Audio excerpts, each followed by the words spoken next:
Abyss Cube Magic Physics Problems. Hi friends, ഫിസിക്സുമായി ബന്ധപ്പെട്ട problems ആണ് നമ്മളിവിടെ ഡിസ്കസ് ചെയ്യുന്നത്. ഇന്ന് ഡിസ്കസ് ചെയ്യാൻ പോകുന്നത് വൈദ്യുത പ്രവാഹത്തിന്റെ ഫലങ്ങൾ എന്ന് പറയുന്ന പാഠത്തിലെ ചോദ്യങ്ങളാണ്. നമുക്ക് ഈ ചോദ്യങ്ങൾ ചെയ്യുന്നതിന് കുറച്ച് സമവാക്യങ്ങൾ അറിഞ്ഞിരിക്കേണ്ടതുണ്ട്. അത് നോക്കാം. സമവാക്യങ്ങളിൽ ആദ്യം തന്നെ അറിഞ്ഞിരിക്കേണ്ടത് കറണ്ട്. I കറണ്ട് ആണ്.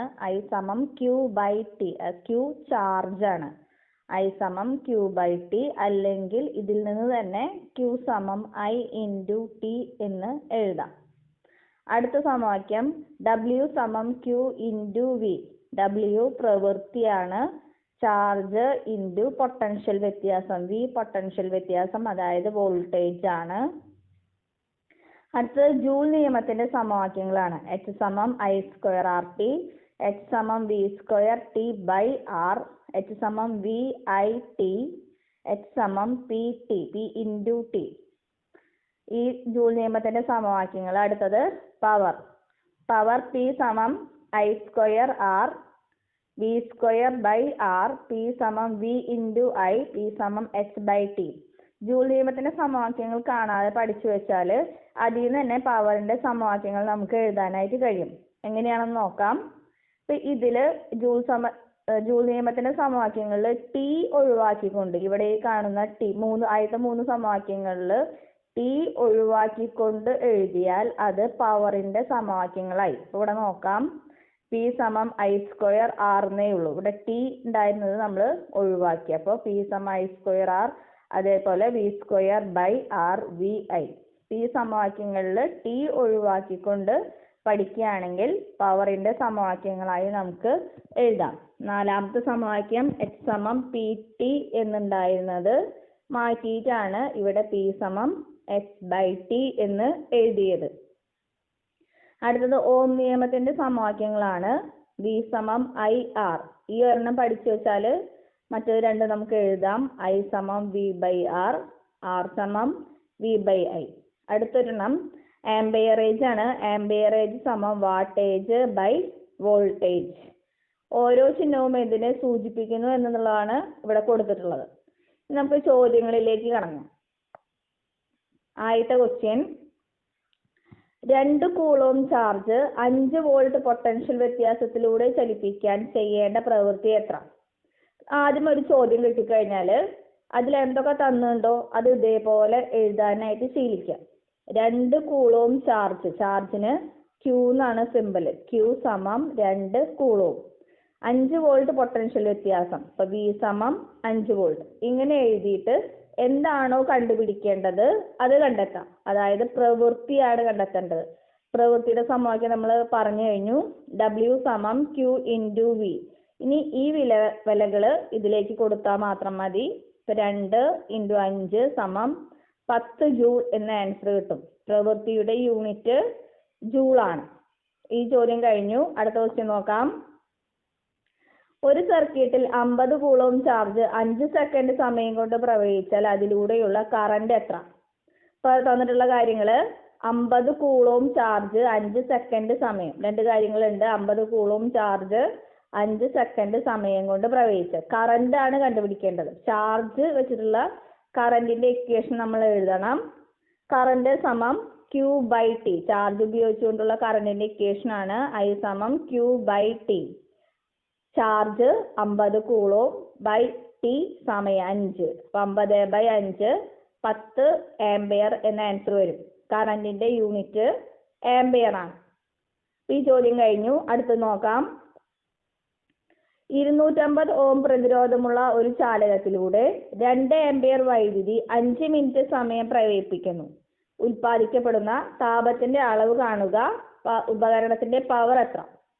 ഇപ്പൊ നമുക്ക് ഇതിൽ എന്തൊക്കെ തന്നിട്ടുണ്ടെന്ന് എഴുതാം. 250 ഓം പ്രതിരോധം, അപ്പൊ നമുക്ക് എഴുതാം R സമം 250 ഓം. 2 ആംബിയർ വൈദ്യുതി, അതായത് കറണ്ട് ആണ്. I സമം 2 ആംബിയർ. 5 മിനിറ്റ് സമയം, അപ്പൊ T സമം 5 മിനിറ്റ്. വേറൊരു കാര്യം കൂടി ചിന്തിക്കാനുള്ളത്, മിനിറ്റിലല്ല നമുക്ക് വേണ്ടത്, സെക്കൻഡിലേക്ക് മാറ്റണം. മിനിറ്റിനെ സെക്കൻഡിലേക്ക് മാറ്റാൻ 60 കൊണ്ട് ഗുണിക്കുക. അപ്പൊ 5 ഇൻറ്റു 60 എന്ന് വരും. അതായത് 300 സെക്കൻഡ്. നമുക്ക് ഒന്നാമത്തെ ക്വസ്റ്റ്യൻ താപത്തിന്റെ അളവ് കാണലാണ്. താപത്തിന്റെ അളവ് കാണാൻ H സമം I² RT. താപത്തിന്റെ 4 ഇക്വേഷൻസ് നമ്മൾ പഠിച്ചു വെച്ചിട്ടുണ്ട്. അതിൽ നിന്ന് ഏത് തിരഞ്ഞെടുക്കണം എന്ന കൺഫ്യൂഷൻ ആണ് ഉണ്ടാവുക. അപ്പൊ നമുക്ക് എന്തൊക്കെ വിലകൾ തന്നിട്ടുണ്ടെന്ന് നോക്കാം. R, I, T ഇവ ഉപയോഗിച്ചുകൊണ്ട് എഴുതാവുന്ന ഒരു ഇക്വേഷൻ വേണം നമ്മൾ തിരഞ്ഞെടുക്കാനായിട്ട്. അപ്പോൾ H സമം I² RT എന്ന സമവാക്യമാണ് നമുക്ക് അനുയോജിക്കുക. ബാക്കി 3 സമവാക്യങ്ങളും ഇവിടെ ഉപയോഗിക്കാനായിട്ട് കഴിയില്ല. എളുപ്പത്തിൽ കഴിയാവുന്ന സമവാക്യം H സമം I² RT അത് ഉപയോഗിക്കാം. അതിൽ വിലകൾ കൊടുക്കാം I² RT. എന്നിട്ട് നമുക്ക് ആൻസർ 3 ലക്ഷം എന്ന ജൂൾ എന്ന ആൻസർ കിട്ടും. താപത്തിന്റെ യൂണിറ്റ് പ്രവൃത്തിയുടെ യൂണിറ്റും ഒന്ന് തന്നെയാണ്, ജൂൾ.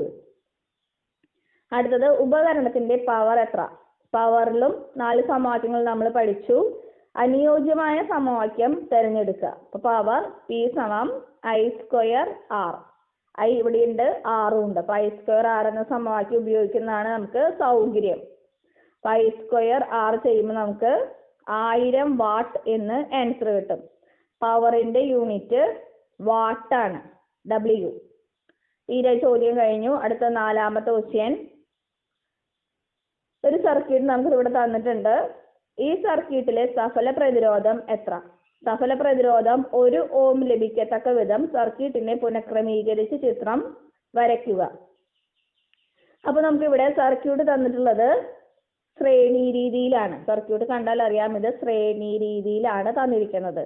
അപ്പൊ ആ ശ്രേണി രീതിയുടെ സമവാക്യം സഫല പ്രതിരോധം R സമം R1 + R2 + R3. ഓരോ പ്രതിരോധവും 3 ഓം തന്നെയാണ്. അതുകൊണ്ട് 3 + 3 + 3 സമം 9 ഓം എന്ന ആൻസർ കിട്ടും. ഇനി 2ാമത്തെ ക്വസ്റ്റ്യൻ. സഫല പ്രതിരോധം 1 ഓം ലഭിക്കത്തക്ക വിധം സർക്യൂട്ടിനെ ചിത്രം വരയ്ക്കണം. അതായത് 1 ഓം കിട്ടണമെങ്കിൽ സർക്യൂട്ട് സമാന്തര രീതിയിലായിരിക്കണം. അപ്പൊ ഇതുപോലെ ആയിരിക്കും നമുക്ക് ആൻസർ കിട്ടാം. ഒരു കാര്യം ശ്രദ്ധിക്കാനുള്ളത്, 3 പ്രതിരോധം ഉണ്ട്. 3ഉം ഒരേ അളവ് തന്നെയാണ്. 3ഉം ഒരേ അളവിലുള്ള പ്രതിരോധങ്ങൾ ഉണ്ട് എങ്കിൽ മാത്രമല്ല 3 ഓമിന് 3 പ്രതിരോധകങ്ങളാണ്. അല്ല അതുപോലെ ഇപ്പൊ 4 ഓമിന് 4 പ്രതിരോധകങ്ങൾ, അങ്ങനെ ഒരു അളവിലാണ് വരുന്നതെങ്കിൽ 1 ഓം ആൻസർ ലഭിക്കണമെങ്കിൽ നേരിട്ട് അവയെ സമാന്തര രീതിയിൽ വരച്ചാൽ മതി. പറഞ്ഞത് മനസ്സിലായോ എന്നറിയില്ല. ഒരേ അളവിലുള്ള പ്രതിരോധകങ്ങൾ 3 ഓം, ഇതും 3 ഓം തന്നെയാണ്. 3 ഓമിന്റെ 3 എണ്ണം, 4 ഓമിന്റെ 4 എണ്ണം, 5 ഓമിന്റെ 5 എണ്ണം, അങ്ങനെ വരുന്ന കേസിൽ 1 ഓം എന്ന് കിട്ടണമെങ്കിൽ ഇവയെ നേരിട്ട് സമാന്തര രീതിയിലേക്ക് മാറ്റിയാൽ മതി. മറ്റു ചില പ്രോബ്ലംസ് വരുമ്പോൾ സമാന്തര രീതിയും ശ്രേണി രീതിയും ഒരുമിച്ച് ഉപയോഗിക്കേണ്ട ആവശ്യകത വരാറുണ്ട്. 1 ഓം എന്ന് പറഞ്ഞുകൊണ്ട് ഇതേപോലെയുള്ള ഒരു അളവാണ് നമുക്ക് വരണമെങ്കിൽ നമുക്ക് ഇവയെ നേരിട്ട് സമാന്തര രീതിയിലേക്ക് മാത്രം മാറ്റി വരച്ചാൽ മതിയാവും. അടുത്ത ക്വസ്റ്റ്യൻ നോക്കാം. 2 സർക്യൂട്ടുകൾ തന്നിട്ടുണ്ട്. ചുവടെ കൊടുത്തുള്ള AB സർക്യൂട്ടുകൾ നിരീക്ഷിക്കുക. സർക്യൂട്ട് എയിൽ 40 വാട്ട് ബൾബിലൂടെയുള്ള കറണ്ട് 0.6 ആംപിയർ ആണെങ്കിൽ 100 വാട്ട് ബൾബിലൂടെയുള്ള കറണ്ട് എത്രയായിരിക്കും? ഇവയിൽ ഏത് രീതിയിലുള്ള ക്രമീകരണമാണ് ഗാർഹിക വൈദ്യുതീകരണത്തിന് ഉചിതമായത്? ഈ സർക്യൂട്ട് ഗാർഹിക വൈദ്യുതീകരണത്തിന് ഉപയോഗിക്കുന്നത് കൊണ്ടുള്ള മേന്മകൾ എന്തെല്ലാം? ഇതാണ് ക്വസ്റ്റ്യൻ. അപ്പൊ ഇവിടെ നമുക്ക് 2 സർക്യൂട്ടുകൾ നോക്കുകയാണെങ്കിൽ ആദ്യത്തെ സർക്യൂട്ട് ശ്രേണി രീതിയിലാണ്. ഒരു വൈദ്യുതിയിൽ നിന്ന് ഒരേ ശാഖയിലൂടെയാണ് കറണ്ട് പോകുന്നതെങ്കിൽ അത് ശ്രേണി രീതിയാണ്. ഒരൊറ്റ ശാഖ കണ്ടല്ലോ, ചിത്രം കണ്ടാൽ അറിയാലോ. ഒരൊറ്റ ശാഖയിലാണ് വൈദ്യുതി പോകുന്നതെങ്കിൽ അത് ശ്രേണി രീതിയിലാണ്. അതേസമയം 2ാമത്തെ സർക്യൂട്ട് നോക്കാം. വൈദ്യുത സ്രോതസ്സിൽ നിന്ന് ഇത് ഒരു ശാഖയാണ്, അതേസമയം ഇത് വേറൊരു ശാഖയാണ്. അങ്ങനെ 2 ശാഖകളിലൂടെയാണ്, 2ഓ അതിലധികമോ ശാഖകളിലൂടെയാണ് കറണ്ട് ഒഴുകുന്നതെങ്കിൽ അത് സമാന്തര രീതിയാണ്. ഇതൊരു ശാഖയാണ്, അതുപോലെ ഇപ്പുറത്തത് വേറൊരു ശാഖയാണ്. 2ഓ അതിലധികമോ ശാഖകളിലൂടെ കറണ്ട് ഒഴുകുകയാണെങ്കിൽ അത് സമാന്തര രീതിയാണ്. ശ്രേണി രീതിയിൽ ശ്രദ്ധിക്കാനുള്ള മറ്റൊരു കാര്യം, ശ്രേണി രീതിയിൽ ഉള്ള ഉപകരണങ്ങളിലൂടെ ഒഴുകുന്ന കറണ്ടിന്റെ അളവ് തുല്യമായിരിക്കും. അപ്പൊ ഇവിടെ 40 വാട്ടിന്റെ ബൾബും 100 വാട്ടിന്റെ ബൾബും ഉണ്ടെങ്കിലും രണ്ടിലൂടെയും ഒഴുകുന്ന കറണ്ട് തുല്യമായിരിക്കും.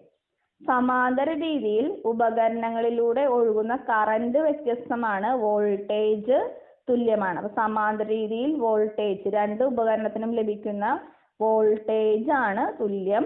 ശ്രേണി രീതിയിൽ രണ്ട് ഉപകരണത്തിനും ലഭിക്കുന്ന കറന്റ് തുല്യമാണ്.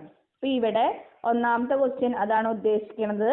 സർക്യൂട്ട് എയിൽ 40 വാട്ട് ബൾബിലൂടെയുള്ള കറന്റ് 0.6 ആംപിയർ ആണെങ്കിൽ 100 വാട്ടിലെ ബൾബിന്റെ കറന്റ് ആണ് ചോദിച്ചത്. അതായത് 40 വാട്ടിന്റെ കറന്റും 100 വാട്ടിന്റെ കറന്റും തുല്യമായിരിക്കും. കാരണം ഇത് ശ്രേണി രീതിയിലാണ്. ശ്രേണി രീതിയിൽ രണ്ട് ഉപകരണങ്ങളിലൂടെയും എത്ര ഉപകരണം ഉണ്ടോ അത്രയും ഉപകരണങ്ങളിലൂടെയും ഒഴുകുന്ന കറന്റ് തുല്യമായിരിക്കും. ബി, ഇവയിൽ ഏത് രീതിയിലുള്ള ക്രമീകരണമാണ് ഗാർഹിക വൈദ്യുതീകരണത്തിന് ഉചിതം? ഗാർഹിക വൈദ്യുതീകരണത്തിന് ഉചിതമായ സർക്യൂട്ട് സമാന്തര രീതിയിലുള്ളതാണ്. സമാന്തര രീതിയിലാണ് നമ്മുടെ വീടുകളിൽ വയറിംഗ് നടത്തുന്ന സർക്യൂട്ട്. അപ്പൊ സമാന്തര രീതിയിലാണ് ഗാർഹിക വൈദ്യുതീകരണത്തിന് അനുയോജ്യം. സി ക്വസ്റ്റ്യൻ, ഈ സർക്യൂട്ട് ഗാർഹിക വൈദ്യുതീകരണത്തിന് ഉപയോഗിക്കുന്നതുകൊണ്ടുള്ള മേന്മകൾ എന്തെല്ലാം? അതായത് സമാന്തര രീതിയിൽ ഉപകരണങ്ങളെ ഘടിപ്പിക്കുന്നത് കൊണ്ടുള്ള മേന്മകൾ എന്തെല്ലാം എന്നതാണ് ഉദ്ദേശിച്ചത്. സമാന്തര രീതിയിൽ ഉപയോഗിക്കുമ്പോൾ എന്തെല്ലാം ഉപയോഗങ്ങളുണ്ട്? എല്ലാ ഉപകരണങ്ങൾക്കും തുല്യ വോൾട്ടേജ് ലഭിക്കുന്നു. ഉപകരണങ്ങളെ സ്വിച്ച് ഉപയോഗിച്ച് നിയന്ത്രിക്കാൻ കഴിയും. ഒരു ഉപകരണം കേടായാലും മറ്റുള്ളവ പ്രവർത്തിക്കും. ഓരോ ഉപകരണത്തിനും ആവശ്യമായ പവർ ലഭിക്കുന്നു. ഇവിടെ 4 പോയിന്റുകൾ പഠിച്ചു വെക്കാം. ഒരു കാര്യം കൂടി പറഞ്ഞോട്ടെ. സമാന്തര രീതിയിലുള്ള ബൾബുകളാണ് ശ്രേണി രീതിയിലുള്ള ബൾബുകളേക്കാൾ കൂടുതൽ നന്നായി പ്രകാശിക്കുന്നത്. ഇവിടെ ഒരേപോലെയുള്ള ബൾബുകളാണ്, ഇതിലും അതുപോലെ തന്നെയുള്ള ബൾബുകളാണ്. പക്ഷെ കൂടുതൽ പ്രകാശം തരുന്ന ബൾബുകൾ സമാന്തര രീതിയിലുള്ള ബൾബുകളായിരിക്കും. കാരണം സമാന്തര രീതിയിൽ പ്രതിരോധത്തിന്റെ അളവ് കുറവാണ്, കറന്റിന്റെ അളവ് കൂടുതലാണ്. സമാന്തര രീതിയിലുള്ള ബൾബുകളാണ് നന്നായി പ്രകാശിക്കുക. അടുത്ത ക്വസ്റ്റ്യൻ, ഒരു ശാഖാ സർക്യൂട്ടിൽ 240 വോൾട്ടിൽ പ്രവർത്തിക്കുന്ന ഒരു വൈദ്യുതോപകരണത്തിന്റെ പവർ 540 വാട്ടാണ്. ആംപിയറേജ് കണക്കാക്കുക. ചാലകത്തിന്റെ കനവും ആംപിയറേജും എങ്ങനെ ബന്ധപ്പെട്ടിരിക്കുന്നു? ഫ്യൂസ് ഒരു സർക്യൂട്ടിന്റെ സുരക്ഷ ഉറപ്പാക്കുന്നത് എങ്ങനെ? അപ്പൊ ഇവിടെ ആംപിയറേജ് ആണ് കാണേണ്ടത്. ആംപിയറേജ് കാണാൻ വാട്ടേജ് ബൈ വോൾട്ടേജ്. വാട്ടേജ് എന്ന് പറയുന്നത് പവർ ആണ്. Wattage power 540 by voltage 240. 540 by 240 ചെയ്യുമ്പോൾ നമുക്ക് 2.25 എന്ന ആൻസർ കിട്ടും.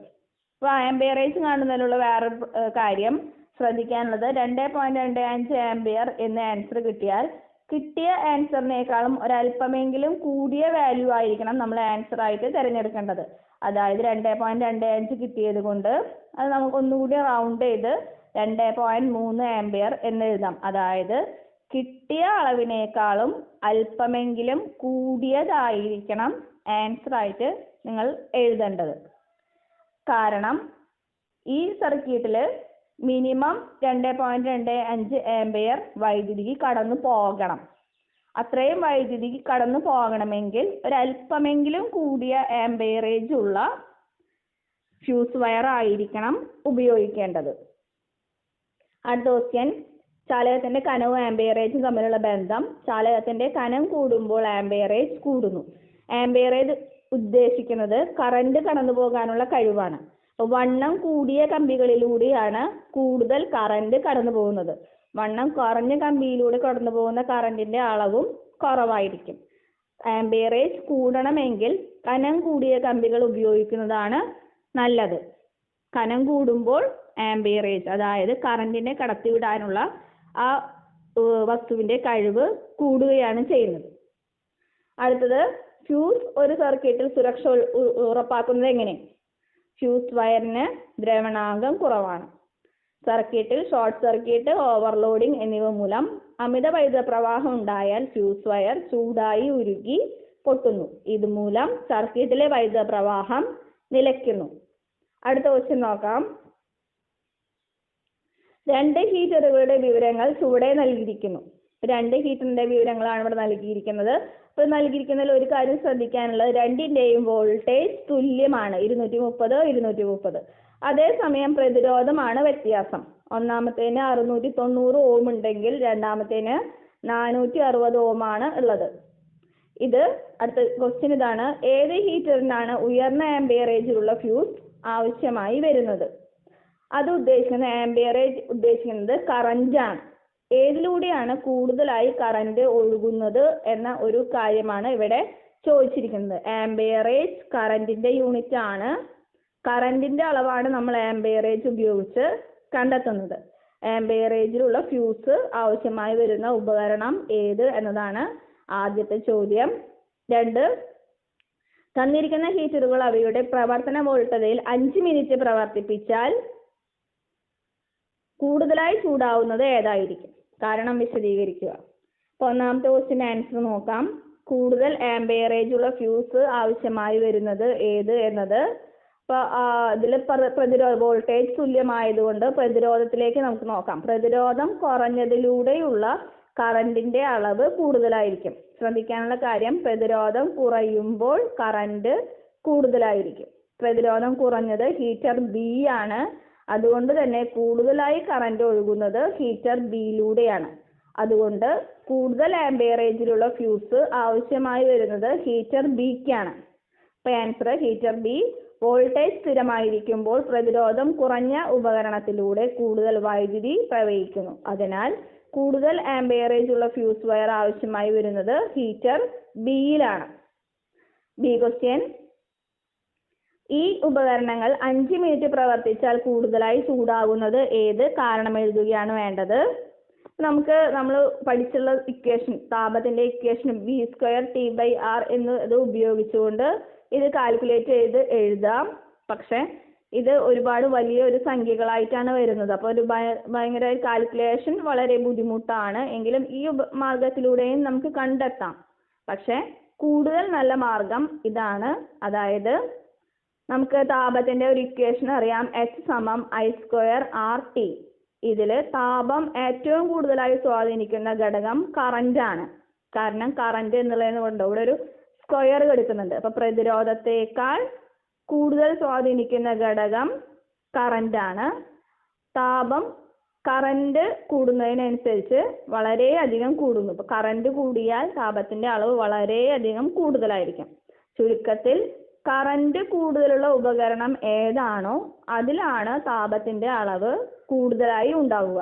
ഇവിടെ കറന്റ് കൂടുതലുള്ളത് ഹീറ്റർ ബി ആണ്. അതുകൊണ്ട് തന്നെ ഹീറ്റർ ബി ആയിരിക്കും കൂടുതലായി ചൂടാകുന്നത്. അപ്പൊ അതാണ് ഇവിടെ എഴുതിയിട്ടുള്ളത്. ഹീറ്റർ ബിയിൽ ഉള്ള കറന്റ് കൂടുതലായതിനാൽ അതിലുണ്ടാവുന്ന താപവും കൂടുതലായിരിക്കും.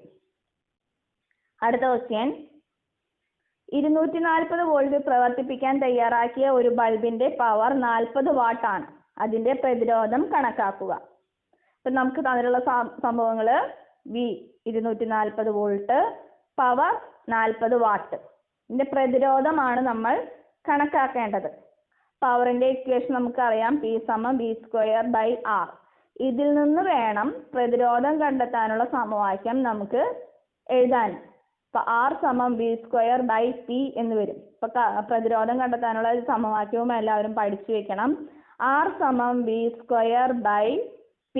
ഈ സമവാക്യം പഠിച്ചു വെക്കുക. ഇത് എവിടെ നിന്നാണ് കിട്ടിയത്? P=V²/R എന്ന സമവാക്യത്തിൽ നിന്ന്.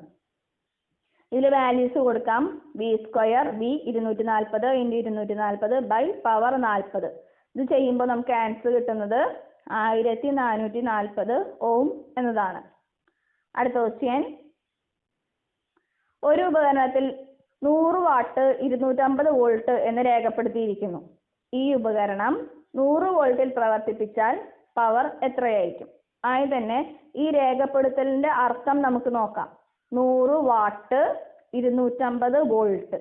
അതായത് ഈ ഉപകരണം 250 വോൾട്ടിൽ ഇതിന്റെ പവർ 100 വാട്ട് ആയിരിക്കും. 250 വോൾട്ടിൽ ഈ ഉപകരണത്തെ പ്രവർത്തിപ്പിച്ചാൽ പവർ 100 വാട്ട് ആയിരിക്കും. അതേസമയം വോൾട്ടേജ് മാറുന്നതിനനുസരിച്ച് പവറിലും മാറ്റം വരും. അപ്പോൾ ഒന്നുകൂടി നോക്കുകയാണെങ്കിൽ ഒരു കാര്യം കൂടി ശ്രദ്ധിക്കുക. ഈ ഉപകരണത്തിൽ രേഖപ്പെടുത്തിയിരിക്കുന്ന വോൾട്ടേജ് 250 വോൾട്ടാണ്. ഈ ഉപകരണത്തിന് 250 വോൾട്ടിലോ അല്ലെങ്കിൽ അതിന് താഴെയുള്ള വോൾട്ടേജിലോ ആണ് പ്രവർത്തിക്കാൻ കഴിയുന്നത്. ഉദാഹരണം പറയുകയാണെങ്കിൽ ഇതിൽ ഒരു 300 വോൾട്ട് നമ്മൾ കൊടുത്തു കഴിഞ്ഞാൽ ഈ ഉപകരണം പ്രവർത്തിക്കില്ല, ഇത് കേടായി പോകും. ഇവിടെ തന്നിരിക്കുന്നത് 250നേക്കാളും ചെറിയ വോൾട്ടേജ് ആണ്, 100 വോൾട്ട് ആണ്. അപ്പോൾ നമുക്ക് ഇതിൽ പ്രവർത്തിപ്പിക്കാനായി കഴിയും. അതും കൂടി ഒന്ന് ശ്രദ്ധിക്കുക. 250 വോൾട്ടിനേക്കാൾ കൂടിയ വോൾട്ടേജിൽ ഈ ഉപകരണത്തിന് പ്രവർത്തിക്കാൻ കഴിയില്ല. 250 വോൾട്ടിനേക്കാൾ കുറഞ്ഞ വോൾട്ടേജിലാണ് ഇത് പ്രവർത്തിപ്പിക്കാൻ കഴിയുന്നത്. 250 വോൾട്ടിൽ ഇതിന്റെ പവർ 100 വാട്ടാണ്. 100 വോൾട്ട് ആകുമ്പോൾ പവർ വ്യത്യാസം വന്നിട്ടുണ്ടാവും. അതാണ് നമ്മൾ കണ്ടെത്തേണ്ടത്. അപ്പൊ അതിനുവേണ്ടി ആദ്യം തന്നെ കണ്ടെത്തേണ്ട കാര്യം അതിന്റെ പ്രതിരോധമാണ്.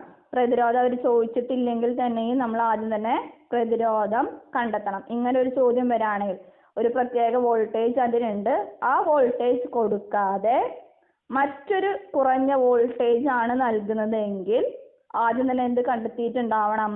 പ്രതിരോധം കണ്ടെത്തണം. R = V²/P എന്ന ഇക്വേഷൻ ഉപയോഗിച്ച് പ്രതിരോധം കണ്ടെത്തുമ്പോൾ നമുക്ക് കിട്ടുന്ന ആൻസർ 625 ഓം എന്നതാണ്. അടുത്തതായി ചോദ്യം ഇതാണ്, നമുക്ക് 100 വോൾട്ടിൽ പ്രവർത്തിപ്പിച്ചാൽ എങ്ങനെയായിരിക്കും എന്നതാണ്.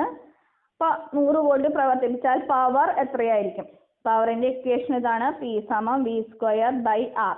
ഇവിടെ നമ്മൾ ചെയ്യുമ്പോൾ ഇവിടെ വോൾട്ടേജ്, പുതിയ വോൾട്ടേജ് കൊടുക്കുക, അതായത് 100 വോൾട്ടിൽ പ്രവർത്തിപ്പിച്ചാൽ എന്ന വോൾട്ടേജ് കൊടുക്കുക ബൈ പ്രതിരോധം. V²/R ആണല്ലോ. പ്രതിരോധം നമുക്ക് ഇവിടെ കിട്ടിക്കഴിഞ്ഞിട്ടുണ്ട് 625 ഓം. ഇത് കിട്ടുന്നതിന് വേണ്ടിയിട്ടാണ് ആദ്യം തന്നെ നമ്മൾ പ്രതിരോധം കണ്ടെത്തിയത്. ഇപ്പൊ V²/R ഉപയോഗിക്കുന്നതിൽ R നമുക്ക് ഇവിടെ കിട്ടി 625. അത് കൊടുത്തു കഴിഞ്ഞാൽ നമുക്ക് ആൻസർ 16 വാട്ട് എന്ന ആൻസർ വരും. പവറിന്റെ യൂണിറ്റ് 16 ആണ്. അപ്പൊ ഇവിടെ നമ്മൾ ഒരേ സമവാക്യം തന്നെയാണ് ഉപയോഗിക്കുന്നത്. P = V²/R, R = V²/P. ഒരു സമവാക്യം പഠിച്ചു വെക്കുകയാണെങ്കിൽ ഈ ഒരു തരത്തിലുള്ള പ്രോബ്ലംസ് നമുക്ക് ചെയ്യാനായിട്ട് കഴിയും. ഇനി അടുത്ത ക്വസ്റ്റ്യൻ നോക്കാം. 2 ആംപിയർ കറന്റ് 200 ഓം പ്രതിരോധകത്തിലൂടെ പ്രവഹിച്ചാൽ 3,20,000 ജൂൾ താപം ഉണ്ടാകാൻ വേണ്ട സമയം എത്ര? നമുക്ക് ഇവിടെ സമയമാണ് കണ്ടെത്തേണ്ടത്. തന്നിട്ടുള്ള വിലകളൊന്ന് എടുത്തെഴുതാം. 2 ആംപിയർ കറന്റ്, I = 2 ആംപിയർ, 200 ഓം പ്രതിരോധം, R = 200 ഓം, താപം നമുക്ക് തന്നിട്ടുണ്ട്, H = താപത്തിന്റെ അളവ് എഴുതാം. സമയം കണ്ടെത്തണം. അപ്പൊ ഈ തന്നിട്ടുള്ള വിലകൾ ഉപയോഗിച്ചുകൊണ്ട് എഴുതാവുന്ന ഒരു സമവാക്യം നമ്മൾ ആദ്യം തന്നെ തെരഞ്ഞെടുക്കണം. Iയും Rഉം Hഉം വരാവുന്ന തരത്തിലുള്ള ഒരു സമവാക്യം. സമയവും കൂടി ഇവിടെ ഉൾപ്പെടണം, കാരണം സമയമാണ് കണ്ടെത്തേണ്ടത്. നമുക്ക് സമവാക്യം H = I²RT എന്ന സമവാക്യം തിരഞ്ഞെടുക്കാം. ഇതില് സമയം എത്രയാണെന്ന് നോക്കാം. സമയത്തിന്റെ ഇക്വേഷൻ ആയിട്ട് ഇത് മാറ്റി എഴുതണം. അപ്പോൾ T ഇവിടെ നിർത്തിക്കൊണ്ട് I²R ഇപ്പുറത്തേക്ക് കൊണ്ടുപോവാം. അപ്പൊ എന്ത് വരും? T = H ഇവിടെ ഉണ്ട്, H/I²R എന്ന് വരും. I²R എന്നുള്ളത് ഇങ്ങോട്ട് വരുമ്പോൾ I²R. അപ്പോൾ T = H/I²R. ഇങ്ങനെ ഒരു സമവാക്യം കാണാതെ പഠിക്കേണ്ടതില്ല. ആദ്യത്തെ സമവാക്യത്തിൽ നിന്ന് രണ്ടാമത്തെ സമവാക്യം എഴുതാൻ പരിശീലിക്കുകയാണ് വേണ്ടത്. T = H/I²R.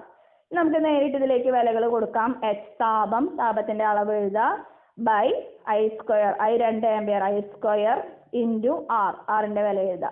അങ്ങനെ ചെയ്യുമ്പോൾ നമുക്ക് ആൻസർ കിട്ടുന്നത് 400 സെക്കൻഡ് എന്നാണ്. നമ്മളിപ്പോൾ ഈ എപ്പിസോഡിൽ 10 ചോദ്യങ്ങൾ നമ്മൾ ആൻസർ ചെയ്യാൻ പഠിച്ചു കഴിഞ്ഞു. ഇത്രയും നേരം